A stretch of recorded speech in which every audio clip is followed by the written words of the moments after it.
नमस्कार मित्रों, be friend से मैं रिया शर्मा। आज हमारा टॉपिक है पकड़ना जरूरी है या छोड़ना। अधिकांश लोग टू व्हीलर चलाते वक्त रेस व ब्रेक दोनों एक साथ इस्तेमाल करते हैं। जलती ब्रेक लाइट ब्रेक का संकेत देती है, जबकि गाड़ी की गति रेस देने का। उनके जीवन की भी यही समस्या है। उन्हें पूरा होश नहीं है कि वे आगे बढ़ना चाह रहे हैं या रुकना। जीवन स्वतः बढ़ रहा है, रोकना किसी के वश में नहीं। लोग आगे कदम तो बढ़ाना चाहते हैं, लेकिन पिछला पांव उठाना नहीं चाहते। वर्तमान से वे सुनहरे भविष्य की ओर अग्रसर हेतु लालायित है, लेकिन भूतकाल को छोड़ नहीं पा रहे हैं। वे कभी आगे के लिए सोचते हैं, पिछला सामने आ खड़ा होता है। ऐसे में जीवन को सही दिशा व ठीक गति नहीं मिल पाती है। ऐसे लोग ताला लगाने के बाद 2-3 बार खींचकर चेक करते हैं कि ठीक से बंद हुआ या नहीं। कमरा बंद करने के बाद पुनः खोलकर देखते हैं कि लाइट पंखे बंद किए या नहीं। मीटिंग बाद निकलते वक्त हेलमेट व चाबी तलाशते हैं। वे अन्य से कहते हैं, मुझे ठीक से याद नहीं कि मैंने हेलमेट रखा तो यहीं था, परंतु चाबी मेरे हाथ में ही थी। लेकिन वास्तव में ऐसे लोगों को ठीक से कुछ याद नहीं रहता, क्योंकि वे अपने विचारों, अनर्गल ख्यालों, बीती बातों या भविष्य की कल्पना में खोए रहते हैं। तत्क्षण व वर्तमान को ठीक से नहीं जी पाते। अंग्रेजी कहानी व्हेन दादाजी रिमेन्स बिजी में दादाजी कहते हैं, मुझे ठीक से याद है कि मैं दवाई लेना भूल गया। याद है या भूल गए। विरोधाभास पूर्ण कार्य सामान्यता लोगों की आदत बन जाती है, वह उनके प्रति बेपरवाह हो जाते हैं। जीवन रेलगाड़ी में सफर की तरह है। किराए की गाड़ी है, सभी को एक समय एवं स्थान पर उतरना है। बर्थ के समीप बैठे सह यात्री अपने भी लगते हैं, पराये भी। सभी की अपनी सीमाएं हैं, अपने मुकाम। बहुत से रेलगाड़ी को ही अपना घर समझ लेते हैं। सीट या अन्य बातों को लेकर लड़ाई झगड़ा, मारपीट, तेरा मेरा, जात पात, धर्म संप्रदाय में उलझते हैं तो ट्रेन का कोई दोष नहीं। उनका काम यात्रा कराना है। उसकी अपनी गति है। उसका काम सुविधा देना, मंजिल तक पहुंचाना है। यात्रा में कौन सुविधा को दुविधा मान लेता है, मंजिल किसे मान लेता है, कहाँ उतर जाता है, चलती गाड़ी से हाथ पैर बाहर निकालता है, ये यात्री की अपनी सोच व रिस्क है। ट्रेन का इससे कोई लेना देना नहीं। ट्रेन जीवन रूपी प्रवाह का प्रतीक है। यात्रियों में अनेक पिछले स्टेशन पर खाई चाट पकौड़ी व चाय को काफी दूर निकल जाने के बाद भी छोड़ नहीं पाते। वे उनके स्वाद को याद कर बतियाते हैं या टेम्पो चालक द्वारा ज्यादा रुपया वसूलने पर खींचते हैं। कई घंटे व्यतीत होने के बावजूद बीती घटनाओं पर टिके रहते हैं। वह वर्तमान में भी उन्हीं को जीते हैं। जो बीते समय को अधिक जीते हैं, वे न वर्तमान को ठीक से जी पाते हैं, न भविष्य में अच्छी योजनाएं बना पाते हैं। पास्ट की एक सीमा है, उससे सीख ले, साथ में न ले।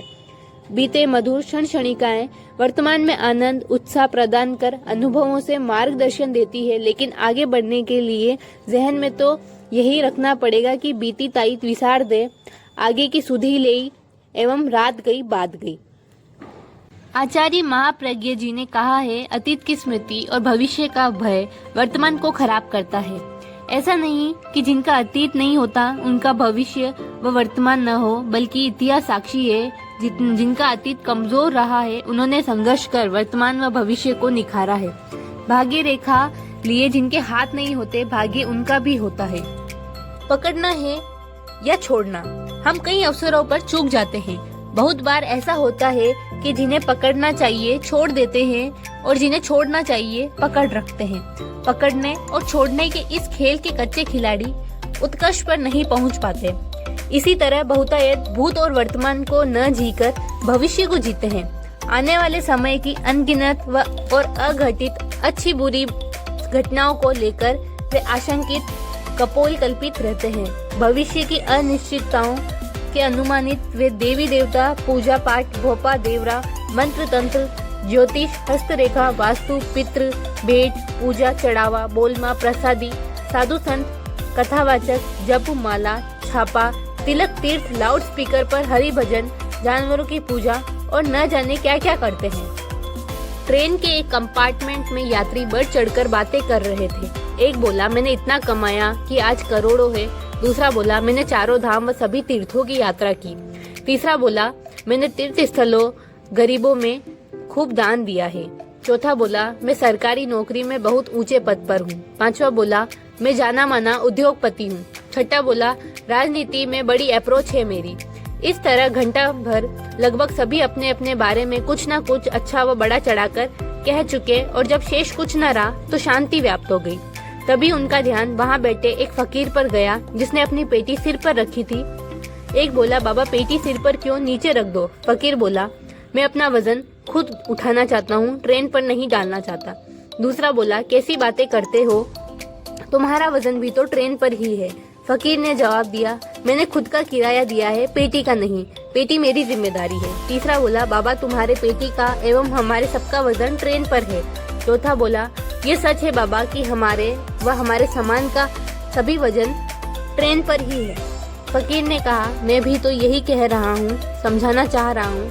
पांचवा बोला, हम कुछ समझे नहीं। फकीर बोला, जिस तरह हम सबका वजन ट्रेन पर है, इसी तरह हमारे सभी क्रियाकलापों का वजन भी नियामक व नियंत्रक ईश्वर पर है।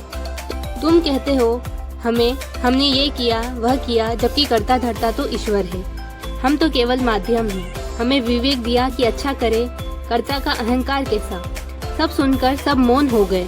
अतः न भूतो न भविष्यति, केवल वर्तमान।